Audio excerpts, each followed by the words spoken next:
कान में बाली ओठ पे लाली मार के जालू, गर्दा उड़े गली में जब झार के जालू।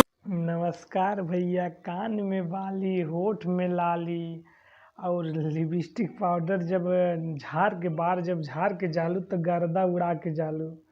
तो का हे नीलकमल भैया है तुम ही लेके अब मैडम के संगे चला, मैडम के गर्दा देखल जाए भैया लोगन। आज के वीडियो ना बहुत शानदार हो वाला बा। ओकरा पहले भुला जा हमरे चैनल को सब्सक्राइब करब तो काला काहे से ने आज बहुत रोमांचक वीडियो हो वाला बा। आज नंबर 1 की खिंचाई हुई।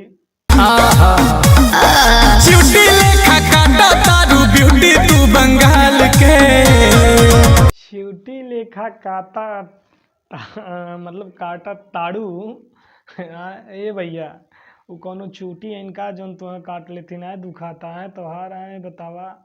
और मतलब ब्यूटी उनकर बंगाल के, तो जब बंगाल के मैडम हैं तो ब्यूटी में ना रही का हो भैया लोगन सही कहता नीनू। मतलब तोहरे कौन तकलीफ होता, कौन बड़ी सुंदर बाणी है तुम्हें कोनो दिक्कत बुझाता वो बतावा है। अगर कोनो दिक्कत हो तो कह के उनसे का बोलिए कालिक पोथवा के उन्हें घुमाई तब तुम्हें कोनो तकलीफ ना होई। कहो नीलकमल भैया गोटेदार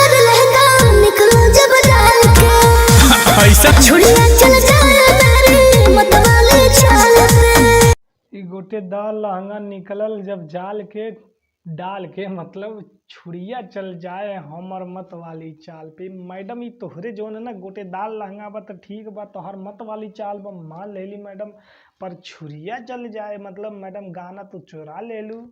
तो भैया लोगन कुछ याद आवा तो भोजपुरी के एगो गाना हवे छुरिया चल जाए तोहरा मत वाली चाल पे, बहुत पुराना गाना हवे ही।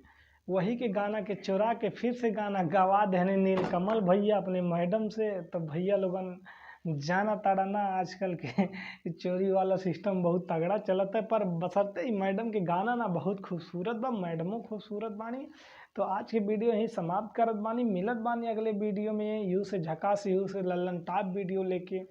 कहे के भैया लगन 2-3 दिन से वीडियो ना बन पावत रहा, कहे बीमार रही। अब वीडियो आई कंटिन्यू, थोड़ा से आदतिया जो है ना छूट गई बा, या वजह से थोड़ा सा दिक्कत होता तो अपने आवे में थोड़ा सा टाइम लागी, एडजस्ट करा। तब तक धुआंधार बन के हमारा सब्सक्राइबरों का टारगेट भैया लोगन पूरा कैदा, कसम से बतावा तनी। आप लोगन देखा ताने पर सब्सक्राइब ना करत बाने, कैदा हाथ जोड़ा तानी।